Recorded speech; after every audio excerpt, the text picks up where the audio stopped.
ಸಂಸ್ಥೆಗೆ ಶರಣು ಶರಣಾರ್ಥಿಯನ್ನು ಹೇಳ್ತಾ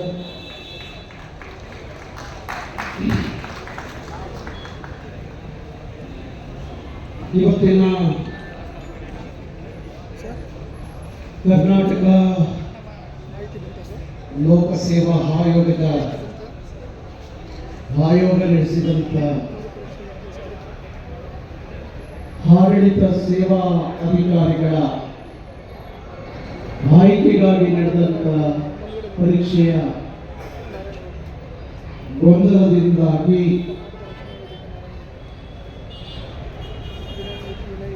ಈ ಪ್ರತಿಭಟನೆ ಸಾಂಕೇತಿಕವಾಗಿ ನಡೆಸಬೇಕಂತ ಹೇಳಿ ಕರ್ನಾಟಕ ರಕ್ಷಣಾ ವೇದಿಕೆ ತೀರ್ಮಾನವನ್ನು ತಗೊಂಡಂಥದ್ದು. ಸುಮಾರು 3-4 ದಿವಸದಿಂದ ಅನೇಕ ನೊಂದಂತ ವಿದ್ಯಾರ್ಥಿಗಳು ನಮ್ಮ ಜೊತೆಯಲ್ಲಿ ಸಂಪರ್ಕ ಮಾಡಿದಾಗ ಅನೇಕ ವಿಚಾರಗಳು ನಮ್ಮ ಕಚೇರಿಯಲ್ಲಿ ಕುತ್ಕೊಂಡು ಅವರ ಜೊತೆಯಲ್ಲಿ ಹಂಚಿಕೊಳ್ಳುವಂಥ ಸಂದರ್ಭದಲ್ಲಿ ಬಹುತೇಕ ಲಕ್ಷಾಂತರ ವಿದ್ಯಾರ್ಥಿಗಳು ಏನು ಈ ಪರೀಕ್ಷೆಯನ್ನು ಬರೆದಿದ್ದಾರೆ ಅದರಲ್ಲಿ ಬಹುತೇಕರು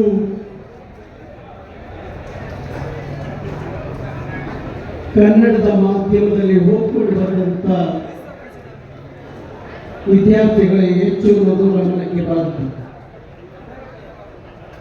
ಅದಕ್ಕಾಗಿ ಕರ್ನಾಟಕ ರಕ್ಷಣಾ ವೇದಿಕೆ ನಾವು ಒಂದು ತೀರ್ಮಾನವನ್ನು ತಗೊಂಡಿದ್ದು, ಬೆಂಗಳೂರು ಕರ್ನಾಟಕದ ರಾಜಧಾನಿ ಬೆಂಗಳೂರಿನಲ್ಲಿ ಈ ಹೋರಾಟವನ್ನು ಪ್ರಾರಂಭ ಮಾಡಿ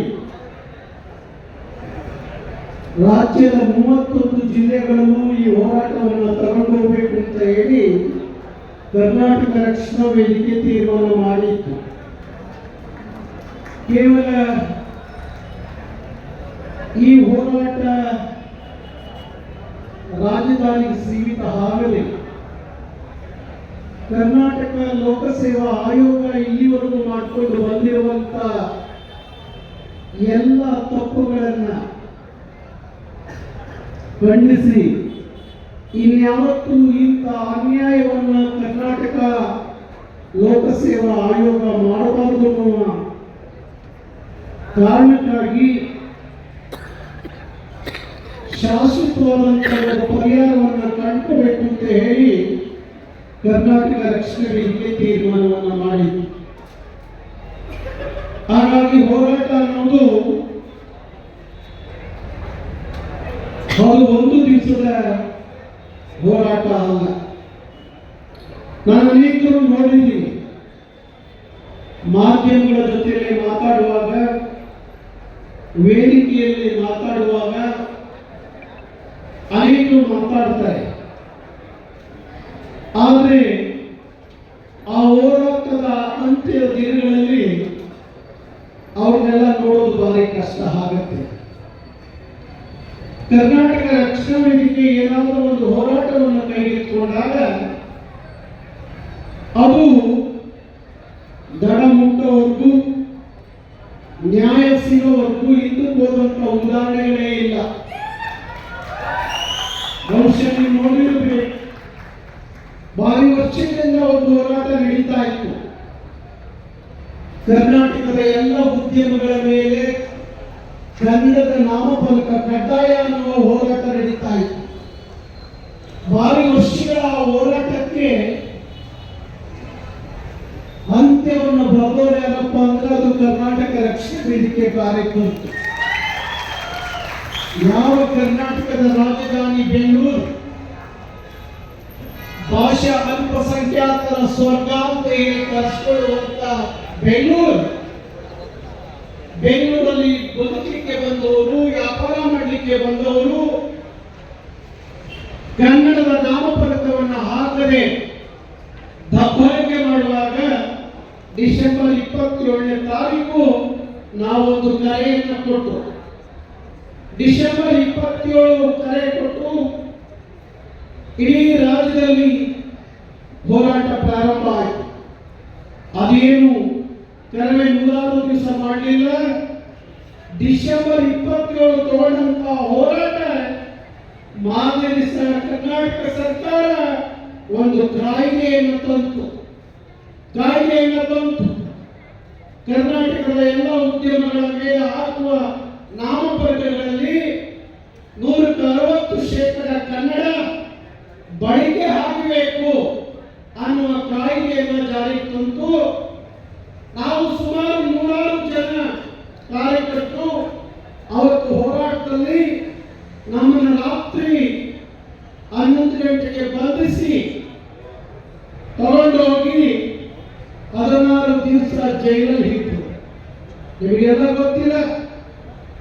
ಬಹುಶಃ ಕನ್ನಡದ ವಿಚಾರದಲ್ಲಿ, ನಾಡು ನುಡಿಯ ವಿಚಾರದಲ್ಲಿ ಅನೇಕ ಸಂದರ್ಭದಲ್ಲಿ ಅನೇಕರು ಸಾಹಿತ್ಯ ಕ್ಷೇತ್ರದಲ್ಲಿ ಕಲಾವಿದರು ಬೇರೆಯವರು ಮಾತಾಡ್ತಾರೆ. ಮಾತಾಡಲಿಕ್ಕೆ ಕೊರತೆ ಇಲ್ಲ. ನಮ್ಮ ರಾಜ್ಯದಲ್ಲಿ ಮಾತಾಡಲಿಕ್ಕೆ ಕೊರತೆ ಇಲ್ಲ. ಆದರೆ ಮಾತಿನಂತೆ ನಡ್ಕೊಳ್ಳೋದಿದೆಯಲ್ಲ, ಅದು ಭಾರಿ ಕಷ್ಟ. ಹಾಗಾಗಿ 16 ದಿವಸ ಜೈಲಿಗೆ ತಗೊಂಡೋಗಿಟ್ಟು ನನ್ನ ಮೇಲೆ ಈ ಸರ್ಕಾರ 16 ಕೇಸ್ ರಿಜಿಸ್ಟರ್ ಮಾಡಿ ಒಂದೇ ದಿವಸ ಡಿಸೆಂಬರ್ 27 ನನ್ನ ಮೇಲೆ 16 ಕೇಸ್ ರಿಜಿಸ್ಟರ್ ಆಯಿತು. 16 ದಿವಸ ಜೈಲಿಗೆ ತಗೊಂಡೋಗ್ಬಿಟ್ಟು. ಆದ್ರೂ ಸಹ ನಾವ್ಯಾರು ಕೂಗಲಿಲ್ಲ, ಎದರಲಿಲ್ಲ, ಹಂದಿಲಿಲ್ಲ.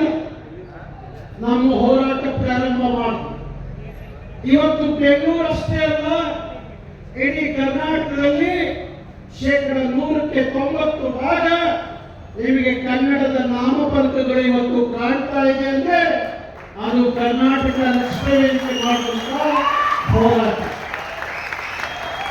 ಈ ತರದ್ದು ಅನೇಕ ಉದಾಹರಣೆಗಳಿದ್ದಾವೆ. ನಿಮಗೆ ರೈಲ್ವೆ ಇಲಾಖೆಯಲ್ಲಿ ಡಿ ಗ್ರೂಪ್ ಪರೀಕ್ಷೆ ಕನ್ನಡದಲ್ಲಿ ಬರೀಲಿಕ್ಕೆ ಅವಕಾಶ ಮಾಡಿಕೊಡ್ಬೇಕು ಅಂತ ಹೇಳಿ ಭಾರಿ ದೊಡ್ಡ ಹೋರಾಟವನ್ನ 2007ರಲ್ಲಿ ಕರ್ನಾಟಕ ರಕ್ಷಣಾ ವೇದಿಕೆ ಮಾಡಿತು. ಅವತ್ತು ಸುಮಾರು 4782 ಜನ ಪರೀಕ್ಷೆಯನ್ನ ಬರಿಬೇಕು ಅನ್ನುವ ತೀರ್ಮಾನಕ್ಕೆ ಬಂದಾಗ ಆ ಪರೀಕ್ಷೆಗೆ ಬರ್ತಿದ್ದವರು ಯಾರು ಪರೀಕ್ಷೆಯನ್ನ ಯಾವ ಭಾಷೆಯಲ್ಲಿ ಬರಿಬೇಕಾಗಿತ್ತು ಅಂದ್ರೆ ಹಿಂದಿ ಮತ್ತು ಇಂಗ್ಲಿಷ್ನಲ್ಲಿ ಬರಿಬೇಕಾಗಿತ್ತು. ನಾವು ದೊಡ್ಡ ಹೋರಾಟಕ್ಕೆ ಇಳಿದು ಮೈಸೂರು ವಲಯ ಮತ್ತು ಹುಬ್ಬಳ್ಳಿ ವಲಯ ಮತ್ತು ಬೆಂಗಳೂರು ವಲಯದಲ್ಲಿ ಭಾರಿ ದೊಡ್ಡ ಹೋರಾಟ ನಡೆಯಿತು. ಆ ಹೋರಾಟದ ಪರಿಣಾಮ ಯಾವ ಮಟ್ಟಕ್ಕಿತ್ತು ಅಂದ್ರೆ ಅವತ್ತು ಸಹ ಕರವೆಯ ಸಾವಿರಾರು ಜನರ ಕಾರ್ಯಕರ್ತರನ್ನ ಜೈಲಲ್ಲಿ ತಗೊಂಡೋಗಿತ್ತು. ಆದರೂ ಇರಲಿಲ್ಲ. ಅವತ್ತು ಮೈಸೂರಿನ ರೈಲ್ವೆ ಕೇಂದ್ರ ಕಚೇರಿ, ಹುಬ್ಬಳ್ಳಿಯ ರೈಲ್ವೆ ಕೇಂದ್ರ ಕಚೇರಿ, ಬೆಂಗಳೂರಿನ ರೈಲ್ವೆ ಕೇಂದ್ರ ಕಚೇರಿ ಅವತ್ತು ಧ್ವಂಸಗೊಂಡಿತ್ತು. ಅದಾದ ನಂತರ ಮಾನ್ಯ ಕೇಂದ್ರದಲ್ಲಿ ಮಮತಾ ಬ್ಯಾನರ್ಜಿ ಅವರು ರೈಲ್ವೆ ಸಚಿವರಾದ ಮೇಲೆ ಅವರು ಆದೇಶ ಮಾಡಿದ್ರು, ಈಗಾಗಲೇ ರೈಲ್ವೆ ಡಿ ಗ್ರೂಪ್ ಪರೀಕ್ಷೆಗಳನ್ನ ಕನ್ನಡದಲ್ಲೂ ಬರೀಬಹುದು ಅಂತ ಹೇಳಿ ಆದೇಶ ಹೊರಬಂತು. 4700 ಉದ್ಯೋಗ ಬರೀಬೇಕಾದಂತ ಉದ್ಯೋಗ ಕನ್ನಡದಲ್ಲಿ ಪರೀಕ್ಷೆ ಬರಲಿಕ್ಕೆ ಅವಕಾಶ ಸಿಕ್ಕಿದ್ದಕ್ಕೆ, ಕರ್ನಾಟಕ ರಕ್ಷಣಾ ವೇದಿಕೆಯಿಂದ ಅವಕಾಶ ಸಿಕ್ಕಿದ್ದಕ್ಕೆ 4700 ಒಂದು ಉದ್ಯೋಗದಲ್ಲಿ ಕನ್ನಡದಲ್ಲಿ ನಮ್ಮ ಮಕ್ಕಳು ಪರೀಕ್ಷೆ ಬರೆದ ಕಾರಣ 3000ಕ್ಕೂ ಹೆಚ್ಚು ಕನ್ನಡದ ಮಕ್ಕಳು ಆ ಪರೀಕ್ಷೆಯಲ್ಲಿ ಪಾಸ್ ಆಗಿ ರೈಲ್ವೆ ಇಲಾಖೆಯಲ್ಲಿ ಕೆಲಸವನ್ನು ಗಿಟ್ಟಿಸಿಕೊಂಡು ಹೀಗೆ ಐಟಿ ಬಿಟಿಯಿಂದ ಹಿಡಿದು ಕೇಂದ್ರದ ಉದ್ಯಮಗಳಿಂದ ಹಿಡಿದು ರಾಜ್ಯದ ಉದ್ಯಮಗಳಲ್ಲಿ ಕನ್ನಡಕ್ಕೆ ಆದ್ಯತೆ ಸಿಗಬೇಕು, ಕನ್ನಡದ ಮಕ್ಕಳಿಗೆ ಆದ್ಯತೆ ಸಿಗಬೇಕು ಅಂತ ಹೇಳಿ 30 ವರ್ಷಗಳ ಹೋರಾಟದಿಂದಾಗಿ ಕಳೆದ ಇವತ್ತು ಲಕ್ಷಾಂತರ ಕಾರ್ಯಕರ್ತರನ್ನು ಒಳಗೊಂಡಂತ ಭಾರಿ ಬೃಹತ್ ಮಟ್ಟದ ಸಂಘಟನೆ ಇಡೀ ರಾಜ್ಯದ ಬೀದರಿನ ಕಟ್ಟಕಡೆಯ ಬೀದರ್ನಿಂದ ಹಿಡಿದು ಚಾಮರಾಜನಗರದವರೆಗೂ ಇಡೀ ಯಾವುದೇ ಒಂದು ತಾಲೂಕು ಹೋದ್ರೂ ಅಲ್ಲಿ ಕಾರ್ಯಕರ್ತರು ಸಿಗ್ತಾರೆ. ಆ ಮಟ್ಟಕ್ಕೆ ಇವತ್ತು 70-78 ಲಕ್ಷ ಕರವೇ ನೋಂದಾಯಿತ ಕಾರ್ಯಕರ್ತರು ಇದ್ದಾರೆ. ಒಂದು ಸರಿ ರಾಜ್ಯದಲ್ಲಿ ಕರೆ ಕೊಟ್ಟರೆ ಇಡೀ ರಾಜ್ಯದ ವ್ಯವಸ್ಥೆಯನ್ನ ಅದಲು ಬದಲು ಮಾಡುವ ಶಕ್ತಿ ತಾಕತ್ ಕರ್ನಾಟಕ ರಕ್ಷಣಾ ವೇದಿಕೆಗೆ ಇದೆ. ಹಾಗಾಗಿ ಇವತ್ತು ನಾನು ಹೇಳ್ತಾ ಇದ್ದೆ ಪ್ರಾರಂಭದಲ್ಲಿ ಮಾತಾಡುವಾಗ, ಹೋರಾಟ ಅನ್ನೋದು ಒಂದು ದಿನದ ವಿಚಾರ ಅಲ್ಲ. ನಮಗೆ ಸರಿಯಾದ ನ್ಯಾಯ ಸಿಗಬೇಕು ಅನ್ನುವಾಗ ಎಲ್ಲರನ್ನ ಎದುರಿಸುವ, ಎದುರಾಕೊಳ್ಳುವ ಎದೆಗಾರಿಕೆ ಆ ನಾಯಕತ್ವವನ್ನು ವಹಿಸಿರುವಂತವರಿಗೆ ಇರಬೇಕಾಗತ್ತೆ, ಎದುರಿಸಬೇಕಾಗತ್ತೆ, ಎದುರು ಹಾಕಬೇಕಾಗತ್ತೆ, ಎಲ್ಲವನ್ನ ಅನುಭವಿಸಬೇಕಾಗುತ್ತೆ. ಅದನ್ನು ಎದುರಿಸಿ ನಿಂತಾಗ ಮಾತ್ರ ನಮ್ಮ ಸಮಸ್ಯೆಗಳಿಗೆ ಪರಿಹಾರ ಸಿಗುತ್ತೆ. ಯಾಕೆಂದ್ರೆ ಕೊನೆ ಹಂತಕ್ಕೆ ನಾವು ಎದುರಾಳಿಕೆಯಿಂದ ಜೀವನ ಹಂಗನ್ನು ತೊರೆದು ನಿಂತ್ಕೊಂಡ್ಬಿಟ್ರೆ ಯಾವ ಹೋರಾಟಕ್ಕೂ ಸೋಲಿಲ್ಲ, ಯಾವ ಹೋರಾಟಕ್ಕೂ ಸೋಲಿಲ್ಲ. ಹಾಗಾಗಿ ಇದನ್ನು ಕರ್ನಾಟಕ ರಕ್ಷಣಾ ವೇದಿಕೆ ಚೆನ್ನಾಗಿ ಅರ್ಥ ಮಾಡಿಕೊಂಡಿದೆ. ನಾನು ಯಾವಾಗಲೂ ಹೇಳ್ತಾ ಇರ್ತೀನಿ, ನಮ್ಮ ಹಳ್ಳಿಯಲ್ಲಿ ಒಂದು ಗಾದೆ ಮಾತಿದೆ, ಯಾವ್ಯಾವ ದೇವರಿಗೆ ಯಾವ್ಯಾವ ಪೂಜೆ ಮಾಡಿದ್ರೆ ತೃಪ್ತಿ ಆಗುತ್ತೋ ಆ ಪೂಜೆ ಮಾಡಿದಾಗಲೇ ಆ ವ್ಯವಸ್ಥೆ ಸರಿಯಾಗೋದು. ಹಾಗಾಗಿ ಆ ಪೂಜೆ ಮಾಡೋದು ಹೆಂಗೆ ಅಂತ ನಿಮ್ಗೆ ಚೆನ್ನಾಗಿ ಗೊತ್ತಿದೆ, ಕರವೇವರಿಗೆ ಗೊತ್ತಿದೆ. ನಿಮ್ಮ ಹೋರಾಟ ನಿರಂತರವಾಗಿ ಕರವೇ ನಿಮ್ಮ ಜೊತೆ ನಿಂತ್ಕೊಳ್ಳುತ್ತೆ. ಲೋಕ ಸೇವಾ ಆಯೋಗದಲ್ಲಿ ನನ್ನ ಮನೆಗೆ ಅವನು ಯಾರೋ ಒಬ್ಬ IAS ಅಧಿಕಾರಿ ಜ್ಞಾನೇಂದ್ರ ಕುಮಾರ್ ಅನ್ನೋ ಒಬ್ಬ IAS ಅಧಿಕಾರಿ ನಿಮ್ಮ ಕಷ್ಟವನ್ನ ನಿಮ್ಮ ದುಃಖ ದುಮಾನಿಗಳನ್ನ ನಾನು ಎಂಜಾಯ್ ಮಾಡ್ತೀನಿ ಅಂದಾಗ ಅವನ ಬಗ್ಗೆ ಯಾರು ಏನು ಹೇಳಿದ್ರು ಗೊತ್ತಿಲ್ಲ. ನನ್ನ ಕಾರ್ಯಕರ್ತರಿಗೆ ಹೇಳಿದ್ದೆ, ನೀವು ಹೋಗಿ ಅವನ ಕೆನ್ನೆ 4 ಬಾರಿಸ್ಬಿಟ್ಟು ಅಂತ ಹೇಳಿದೆ. ಆಗ ಅವ್ರಿಗೆ ಕೆನ್ನೆಗೆ 4 ಬಾರಿಸಿದೆ. ಆಗ 7.5 ಕೋಟಿ ಕನ್ನಡಿಗರು ಅದನ್ನು ಎಂಜಾಯ್ ಮಾಡ್ತಾರೆ ಅನ್ನೋ ವಿಚಾರವನ್ನ ಹೇಳಿದ್ದೆ. ಹಾಗಾಗಿ ಇವತ್ತು ಅಧಿಕಾರಿಗಳಿಗೆ ಹೇಳ್ತಾ ಇದ್ದೀನಿ, ಮಾನ್ಯ ಮುಖ್ಯಮಂತ್ರಿಗಳಿಗೂ ಸರ್ಕಾರಕ್ಕೆ ಹೇಳ್ತಾ ಇದ್ದೀನಿ, ಅದನ್ನ ಒಂದಷ್ಟು ಶುದ್ಧಗೊಳಿಸುವಂತ ಕೆಲಸ ಸರ್ಕಾರ ಮಾಡಬೇಕಾಗಿದೆ. ನಾನು ಕೇಳ್ತಾ ಇದ್ದೆ, ಯಾರು ಅಧ್ಯಕ್ಷರು ಸಾವ್ಕಾರ್ ಶಿವಶಂಕರಪ್ಪ ಸಾವ್ಕಾರ್ಗೆ ಈ ಬಡವ ಮಕ್ಕಳ ಬಡ ವಿದ್ಯಾರ್ಥಿಗಳ ಬಡ ಕನ್ನಡಿಗರ ಧ್ವನಿ ಅವನಿಗೆ ಅಷ್ಟು ಕೇಳಿಸಿಲ್ಲ ಅನ್ಸುತ್ತೆ. ಗೊತ್ತಿಲ್ಲ, ಅವನಿಗೆ ಅರ್ಥ ಮಾಡ್ಕೊಂಡಿಲ್ಲ, ಕಷ್ಟ ಗೊತ್ತಿಲ್ಲ. ಯಾಕೆಂದ್ರೆ ಹೆಸರಲ್ಲೇ ಸಾವ್ಕಾರ ಆಗ್ಬಿಟ್ಟಿದ್ದಾನೆ ಅವನು. ಹಾಗಾಗಿ ಇಂಥ ಸಾವ್ಕಾರಗಳನ್ನ ನಾವು ಭಾರಿ ಜನರು ನೋಡಿದ್ದೀವಿ. ನಮ್ಮ 35 ವರ್ಷದಲ್ಲಿ ಭಾರಿ ಜನರು ನೋಡಿದ್ದೀವಿ. ಅದಕ್ಕಾಗಿ ಹೇಳ್ತಾ ಇದ್ದೀನಿ, ಮೊದಲು ಸರ್ಕಾರ ಆ ಆಯೋಗವನ್ನು ಶುದ್ಧಿಗೊಳಿಸುವಂತ ಕೆಲಸ ಆಗ್ಬೇಕು. ಬಸವನವರು ಹೇಳ್ತಾರಲ್ಲ, ಅಂತರಂಗ ಶುದ್ಧಿ ಬಹಿರಂಗ ಶುದ್ಧಿ ಅಂತೇಳಿ. ಹಾಗೆ ನಾನು ಯಾವಾಗಲೂ ಹೇಳ್ತಾ ಇರ್ತೀನಿ, ನಮ್ಮನ್ನು ಆಳುವಂತ ಪ್ರಭುಗಳು, ಅಧಿಕಾರಿಗಳು ಕಚೇರಿಯಲ್ಲಿ ಬಸವಣ್ಣವರ ಭಾವಚಿತ್ರವನ್ನು ಹಾಕೊಂಡ್ರೆ ಪ್ರಯೋಜನ ಆಗಲ್ಲ. ಭಾವಚಿತ್ರ ಹಾಕೋದ್ರಿಂದ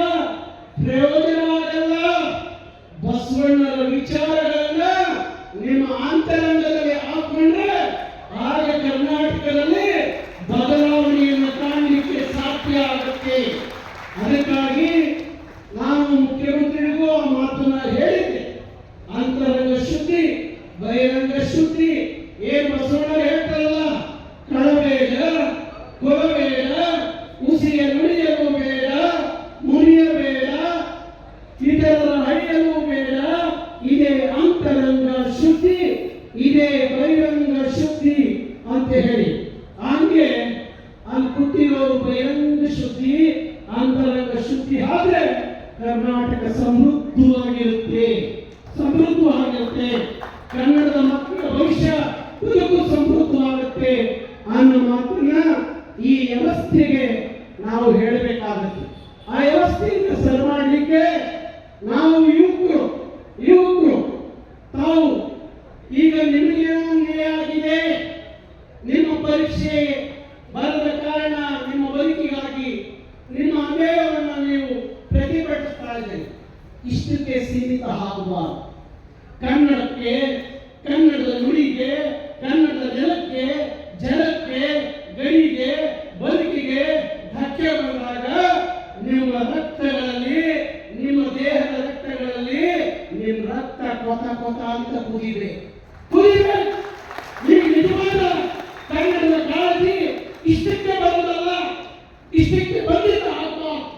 ಕನ್ನಡದ ಅಭಿಮಾನ, ಕನ್ನಡದ ಸ್ವಾಭಿಮಾನ, ಕನ್ನಡದ ಕಾಳಜಿ ಇಷ್ಟಕ್ಕೆ ಸೀಮಿತ ಆಗಬಾರದು. ನನ್ನ ನಾಡಿಗೆ ಧಕ್ಕೆ ಬಂದ್ರೆ, ನುಡಿಗೆ ಧಕ್ಕೆ ಬಂದ್ರೆ ನಾನು ಸಹಿಸುವುದಿಲ್ಲ. ಕುವೆಂಪು ಹೇಳ್ತಾರೆ, ಕನ್ನಡದ ವಿಚಾರದಲ್ಲಿ ನಾವು ಯುದ್ಧ ಟ್ಯಾಂಕರ್ ಇದ್ದಾಗೆ ಅಡ್ಡಿ ಬರಬೇಡ್ರಿ, ಅಪ್ಪಚ್ಚಿ ಆಗ್ಬಿಡ್ತೀರಾ ಅಂತ ಹೇಳಿ ಈ ಮಾತು ಆ ಬುದ್ಧಿಗಳಿಗೆ ಅರ್ಥ ಆಗ್ಬೇಕು.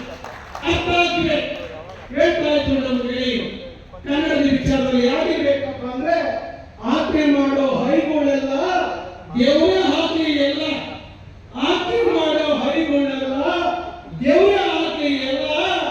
ಕನ್ನಡ ಸುದ್ದಿಗೆ ಏನಾದ್ರು ಬಂದ್ರೆ ಮಾನ ಉಳಿಸೋಕಿಲ್ಲ, ಮಾನ ಉಳಿಸೋಕಿಲ್ಲ ಆಗ್ತದೆ. ಆ ಭಯ ಆ ಬಡ್ಡಿ ಮಕ್ಕಳು ಕಾಡಬೇಕು, ಆ ಬಡ್ಡಿ ಮಕ್ಕಳು ಕಾಡಬೇಕು. ಆ ಕಾಡದೆ ಹೋದ್ರೆ ಅವ್ರು ಸರಿ ಆಗಲ್ಲ, ಸರಿ ಆಗಲ್ಲ. ಗೊತ್ತಾಯ್ತೇನೋ? ಆ ಸರಿ ಮಾಡೋದು ಹೆಂಗೆ ಅಂತ ಹೇಳಿ ಕರ್ನಾಟಕದಲ್ಲಿ ರಕ್ಷಣಾ ವೇದಿಕೆಯವರಿಗೆ ಚೆನ್ನಾಗಿ ಗೊತ್ತು. ಹಾಗಾಗಿ ಹೇಳಿದೆ, ನೀವ್ಯಾರಿಗೂ ಹೊಂದೋದು ಬೇಡ, ಅಳ್ಕೋದು ಬೇಡ. ಕನ್ನಡಿಗರು ತಲೆವಾಗಿ ನಿಲ್ಲೋಲ್ಲ, ತಲೆ ತಗ್ಗಿಸಿ ನಿಲ್ಲೋಲ್ಲ ಅಂತ ಸಂದರ್ಭ ಬಂದ್ರೆ ಎದೆ ಕೊಟ್ಟು ನಿಂತು ಈ ನಾಡಿಗಾಗಿ ಹೋರಾಟ ಮಾಡ್ತೀವಿ ಅನ್ನೋ ಕಿಚ್ಚು ಎಲ್ಲ ಅದು ಇವತ್ತಿಗೆ, ಒಂದು ದಿನಕ್ಕೆ, 2 ದಿನಕ್ಕಲ್ಲ, ನಮ್ಮ ನೆಲದಲ್ಲಿ ಅದೇ ಆದ್ರೆ ಪ್ರತಿ ಕ್ಷಣ ಕನ್ನಡದ ಮಿಡಿತ ಆಗಿರ್ಬೇಕು ಅನ್ನೋ ಮಾತನ್ನ ನಾನು ಹೇಳಲಿಕ್ಕೆ ಇಷ್ಟಪಡ್ತೀನಿ. ನಿಮಗೆಲ್ಲ ಒಳ್ಳೇದಾಗುವಂತ ಸಂದರ್ಭ ಬಂದಿದೆ ಅಂತ ಹೇಳಿ ಅಂದ್ಕೊಂಡೆ, ಭಾರಿ ಒಳ್ಳೇದು. ಅದೇನೋ ಹೇಳ್ತಾ ಇರ್ತಾರೆ ನಮ್ಮ ಪುರೋಹಿತ ಶಾಹಿಗಳು, ಏನ್ರೆ ಅಮಾವಾಸ್ಯೆ ಗೌಡ್ರೆ ಇವತ್ತು ಹೋರಾಟ ಇಟ್ಕೊಂಡ್ಬಿಟ್ಟಿದ್ದೀರಲ್ಲ, ಸರಿಯಾಗುತ್ತಾ ಅಂತ ಕೇಳ್ತಾ ಇದ್ರು. ಅಮಾವಾಸ್ಯೆ ಆದ್ರೇನು, ಪೌರ್ಣಮಿ ಆದ್ರೆ ಮಾಡೋ ಕೆಲಸ ಒಳ್ಳೇದಾಗಿದ್ರೆ ಒಳ್ಳೇದಾಗುತ್ತೆ. ಎಲ್ಲ ಇವತ್ತು ನೋಡ್ತಾ ಇದ್ದೀನಿ, ಎಲ್ಲ ಟಿವಿ ಮುಂದೆ ಕೂತ್ಕೊಂಡು ಪುರೋಹಿತ ಶಾಹಿಗಳು ಗೊಬ್ಬರ ಹೊಡಿತಾರೆ. ಅದನ್ನು ಬಿಟ್ಟು ಅದನ್ನ ನಂಬದೆ ನಿಮ್ಮ ಶ್ರದ್ಧೆಯಿಂದ, ನಿಷ್ಠೆಯಿಂದ ಏನೇ ಕೆಲಸ ಮಾಡಿದ್ರು ರಾವು ಕಾಲದಲ್ಲೂ ಒಳ್ಳೆಯದಾಗುತ್ತೆ ಅನ್ನೋ ನಂಬಿಕೆ ನಿಮಗೆ. ಹಾಗಾಗಿ ಇವತ್ತು ಅಮಾವಾಸ್ಯೆ ಆಗಿದ್ದು ಸಹ ನಿಮಗೆ ಒಳ್ಳೆಯ ಆಗಿದೆ ಅಂತೇಳಿ ಅಂದ್ಕೊಳ್ಳಿ. ನಿಮ್ಮ ಮುಂದಿನ ಹೋರಾಟ ನಿಮಗೆ ಇನ್ನೊಂದೇನಾದರೂ ಒಂದಷ್ಟು ಸರಿಯಾದ ರೀತಿಯಲ್ಲಿ ವ್ಯವಸ್ಥೆ ಆಗದೆ ಹೋದ್ರೆ ನೀವ್ಯಾರು ಹಂಚೋದು ಬೇಡ. ನಿಮ್ಮ ಜೊತೆಯಲ್ಲಿ ಕರವೇ ಗಟ್ಟಿಯಾಗಿ ಎಲೆಗಾರಿಕೆಯಿಂದ ನಿಲ್ಲುತ್ತೆ. ಯಾಕೆ ಗೊತ್ತಾ? ಸ್ವಾತಂತ್ರ್ಯ ಪೂರ್ವದಲ್ಲಿ ಒಬ್ಬ 8ನೇ ಕ್ಲಾಸ್ ಓದುವಂತ ಯುವಕ, ಚಿಕ್ಕ ಹುಡುಗ, ಅವತ್ತು ಬ್ರಿಟಿಷರು ಆಳ್ತಿದ್ದಂತ ಸಂದರ್ಭದಲ್ಲಿ ಬ್ರಿಟಿಷ್ ಧ್ವಜವನ್ನು ಕಿತ್ತು ನಮ್ಮ ರಾಷ್ಟ್ರಧ್ವಜವನ್ನು ಆರಿಸುವಾಗ ಬ್ರಿಟಿಷ್ ಅಧಿಕಾರಿಗಳು ಅವನಿಗೆ ಗುಂಡು ಹಾಕ್ತಾರೆ, ಗುಂಡು ಹೊಡಿತಾರೆ. ಗುಂಡು ಹೊಡೆದಾಗ ಅವನು ಕುಸ್ತಿ ಬೀಳ್ತಾನೆ.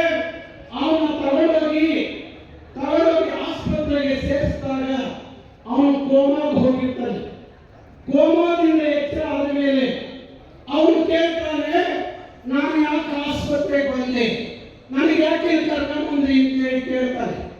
ಅದಕ್ಕೆ ಆ ಡಾಕ್ಟರ್ ಹೇಳ್ತಾರೆ, ನೀನು ಬ್ರಿಟಿಷ್ ಧ್ವಜವನ್ನು ಕಿತ್ತು ನಮ್ಮ ರಾಷ್ಟ್ರಧ್ವಜವನ್ನು ಆರಿಸುವಾಗ ಬ್ರಿಟಿಷ್ ಅಧಿಕಾರಿಗಳು ನಿಮಗೆ ಗುಂಡು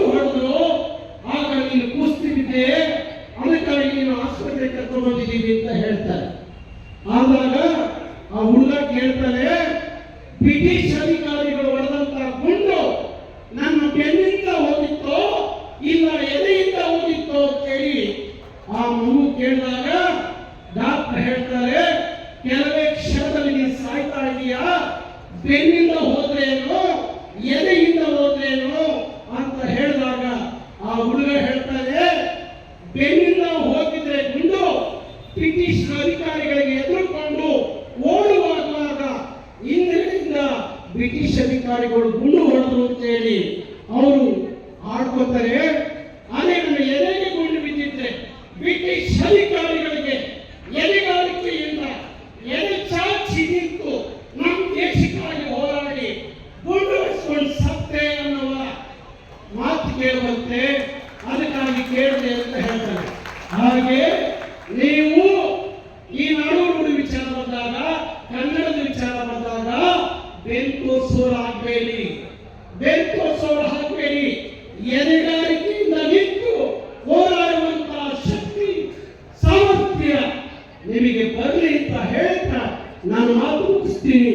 ಇವತ್ತಿನ ಈ ಪ್ರತಿಭಟನೆಯಲ್ಲಿ ಪಾಲ್ಗೊಂಡಂತ ಎಲ್ಲರಿಗೂ ವಿಶೇಷವಾಗಿ ವೇದಿಕೆಯ ಮೇಲೆ ಇರೋರಿಗೆ, ವೇದಿಕೆ ಕೆಳಗಡೆ ಇರೋರಿಗೆ, ಮಾಧ್ಯಮದವರಿಗೆ, ಪೊಲೀಸ್ನವರಿಗೆ ಎಲ್ಲರಿಗೂ ವಿಶೇಷವಾಗಿ ಅಭಿನಂದಿಸ್ತಾ ನನ್ನ ಮಾತಿಗೆ ವಿರಾಮ ಕೊಡ್ತೀನಿ.